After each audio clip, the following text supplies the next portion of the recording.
Bismillahirrahmanirrahim. Assalamu alaikum. My name is Mohammed Asim. I'm working as DevOps engineer. Guys, in this video, I'm going to show you how we can start our Kubernetes journeys. For instance, you're a beginner, you are a developer, or even if you're an experienced Kubernetes guy who want to start their journey by doing deep dive learning and to build the interest, what we can do. What I've done, I created an EC2 machine, right? And you don't have to create this EC2 machine. What you need to do is to have a simple virtual machine. For instance, if you have a VMware installed in your machine or VirtualBox, we are going to install Kubernetes. So you might be asking, for instance, if you have Docker installed on your desktop, for instance, I have Docker installed, I can easily use the Kubernetes on this particular machine. So why should I use any virtual machine? The reason I'm going to show you, we are going to use some of the tooling and we are going to install some of the utilities, but we are not going to use it manually. So what we will be doing, we are going to use the kind cluster on our Ubuntu box. So you see, this is the Ubuntu box, and similarly, you need to set up this Ubuntu box, which is very simple, to set up Ubuntu 22 LTS in your machine, right? So this is the utility we are going to use, and I'm going to close this guy now, and I'm going to show you how we can easily set up all this setup. So this is the Ubuntu machine. What I'm going to do is to take a shell into this particular machine, right? So let me do that, and if I navigate to this section, mobile XTEM, right? So what I'm going to do, I'm going to take a shell into this machine, right? And we are going to build our infrastructure regarding the Kubernetes setup, and we are going to deploy one of the sample application. So what I need to do, navigate to desktop and SSH-I Ubuntu. I need to provide this spam key, right? And I'm going to simply do take a shell. So this is the fresh machine. Even you can use your virtual box or whatever you want to use as a VM. So I'm going to take a shell and I'm going to do sudo-i. Even you can use your normal user. So what you need to do, simply navigate to this section. So this is my repository, right? Repository, guys. So what I'm going to do, I'm going to navigate to this section kind in the next ingress. So you don't have to do anything. So what you need to do, simply copy this kubernetes.shell, and I'm going to show you what this shell does. I'm going to click this raw, and simply I'm going to copy this guy, right? And then I'm going to do nano kubernetes.shell in my VM machine, or you can say EC2 machine. So I'm going to press Control X Y. I'm going to say ls chmod plus X, right, and do kubernetes.shell. You see, it is going to be turned green because the permission are going to be now executable. I'm going to run this script. Now see what we have in the script, right? So simply navigate back to this section. So what we are going to do here, we are going to do Docker installation, right, on this particular machine, and we are going to do an automated way by this script, and then we are going to do the installation of kubectl because all these tools we needed. Then we are going to perform the Helm installation, the latest version of Helm 3. Then we are going to install the kind Kubernetes cluster, right? And this is the utility we are going to use for the kind installation. And everything, you don't have to do anything manually.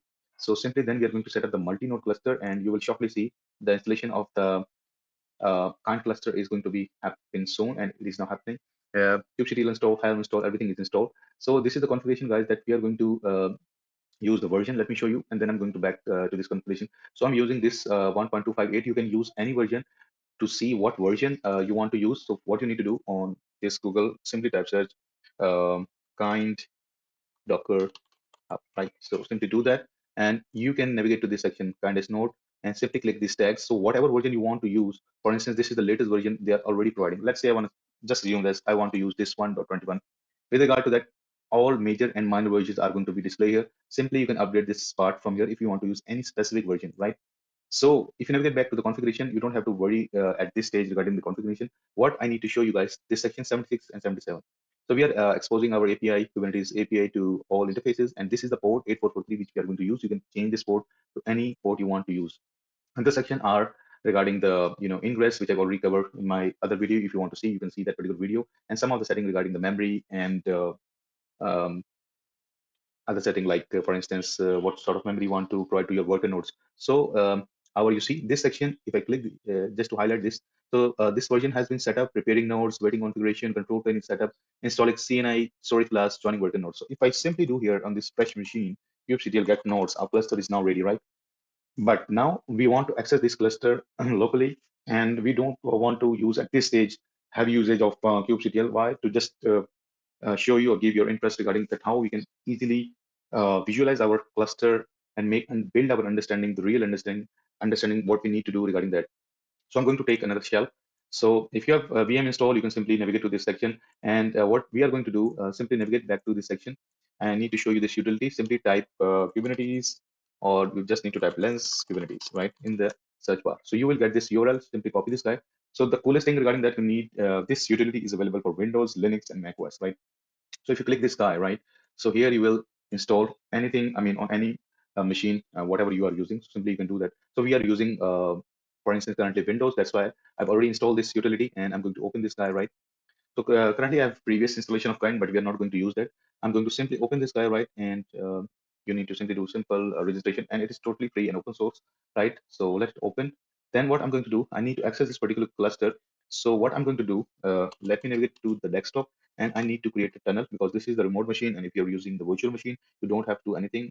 You just simply can access this cluster locally. So, but I need to have this tunnel. So I'm going to type this ubuntu.pam, and I'm going to use these flags to access this guy. So the port I've already shown you guys if you're watching this tutorial from the start. And what you need to do, simply provide this section and Ubuntu at the rate. I need to copy the IP address of my VM. So one thing I need to update you, I've already updated my security groups to my IP. So that's why I'm able to access these. So uh, by allowing this traffic. So you need to update the security group just to make sure that you can access if you're using EC2. Otherwise, there is no restriction. You can use the simple VM. And if you want to test, you can test on EC2 machine as well. So what I'm going to do, navigate back to this section and simply do get the contents, right, of kube config, which is the context, right? And simply I'm going to copy this section here from start, and I'm going to copy this guy till here. So this has been copied. Navigate to this section, file, add cluster, right?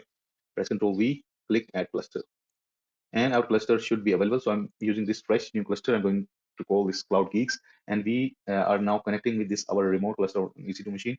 As I discussed, you can simply use the local setup as well. So if you navigate to the cluster section, you see 3 nodes has been already there, and if you see the section workloads overview, so if you click this tab from top, same pods, and you can click from here. We have pods, nothing in our default namespace. We have by default this default namespace cube system. You see similar stuff we can do from our shell. So even you can take a shell into this guy. So if I do cube ctl get nodes, you will see the 3 nodes are going to be available.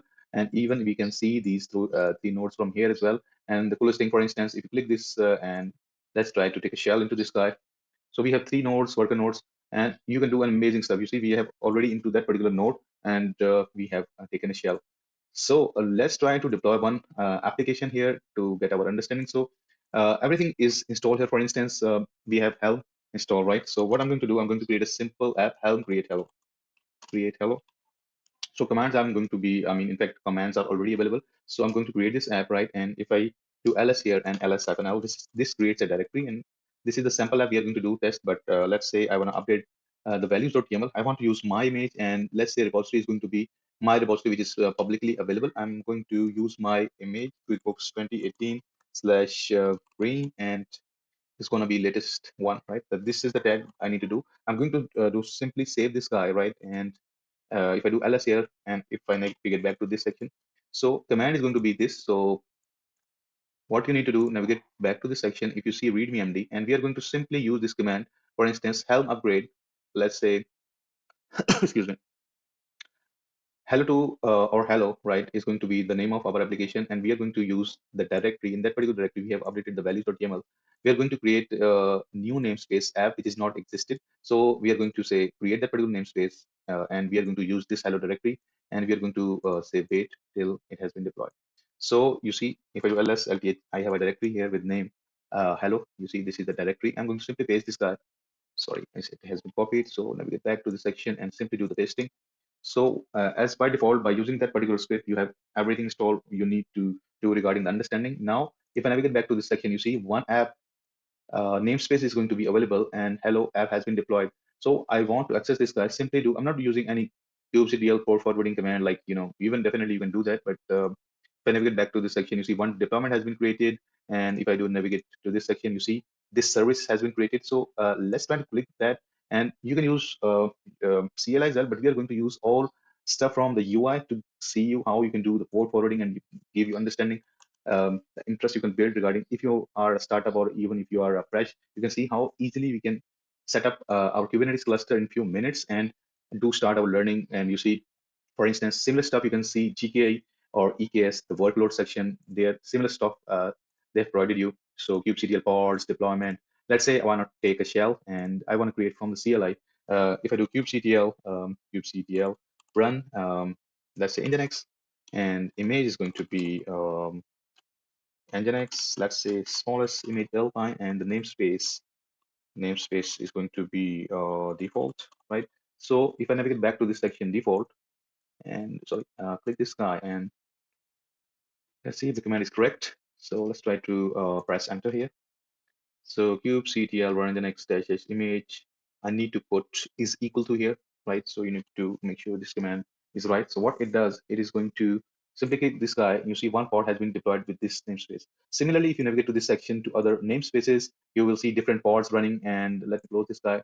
So you can simply do for instance, filtering as well. Let's say I want to see this etcd and simply type etcd. You can do easy filtering. You want to see the logs, for instance, navigate back to this default section, click this guy, see the loggings.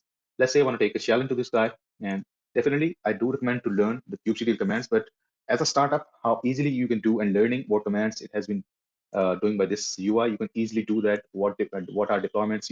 You might be already learning this complex stuff according to some of the Kubernetes documentation. And to build the interest, I do highly recommend you can use this. What are HPA? You can, whatever you are learning, you will see everything is going to be there. What are persistent volumes, persistent volume claims, namespace is how you can click this and test namespace. So if you use this tool, I do recommend you should use this tool, and your learning is going to be super simple. Let's say I want to use the help from this section, and I'm going to install one of the app. So let's try to do that. So what I'm going to do, navigate back to the section. Let's try to navigate first of all from to the section uh, namespaces, right? So if I navigate back to the section network, storage, namespaces, I'm going to create one namespace. Let's say monitoring, right? And I want to show you some of the stuff regarding the Helm chart. So navigate to the chart section. From here, you can type, let's say, Prometheus. I want to install Prometheus. So I'm going to install Prometheus, but I want to install in that particular namespace which I have created. So simply you need to create this chart. If you want to install a specific chart, you can select from the top there. But I want to install this particular chart in the namespace monitoring. And let me simply click this guy and click monitoring and simply do the installation. So shortly, you will see that if I navigate back to the section, simply navigate back, see the pods, and I'm going to click this section monitoring. And shortly, you will see the pods are going to be available regarding the Prometheus. So by installing this Prometheus chart, you will shortly see what happened. That, for instance, currently we don't have any monitoring set up for our cluster. We want to set up that monitoring, and we are not using any, you see, Helm commands here. As a startup, it really helps you how to see how things are work and how you can navigate to this cluster, and it builds your understanding regarding Kubernetes, how we can do all the setup. So this will take a while. So you see, now the pods are going to be available, and this has been deployed. So if you navigate to this section, help releases, you will shortly see one release is going to be available. So simply I'm going to close this section, and this is not required. So right. So if I navigate back to the pods, and currently you see the status of the pod, although it says running, but you can easily see that it is in yellow status, which means we have to wait for the pods to be turned into green state. You see, one of the pods turned into green. So running state doesn't mean that it's going to be working fine. So we have to wait for a while to see this state, and you can easily visualize regarding all the stuff. I think as a beginner, this tool really helps you and it builds your interest to learn Kubernetes more and an easier way. So it has set up all the alert manager, Kubernetes, and all other stuff. So let us start, and we just need to wait for a while. And if I navigate back to this section, some of the stuff you see shortly, you see it is now showing the CPU, memory, pods, and you see. So we have workers, you see, and if I navigate to this node section, you see shortly that memory, CPU are now available. And if you click one of the pods, also you will see CPU, memory, network. So guys, this is how you can easily learn the Kubernetes in the best, easiest way. If you like the video, please like, share, and subscribe to the channel. Have a nice day.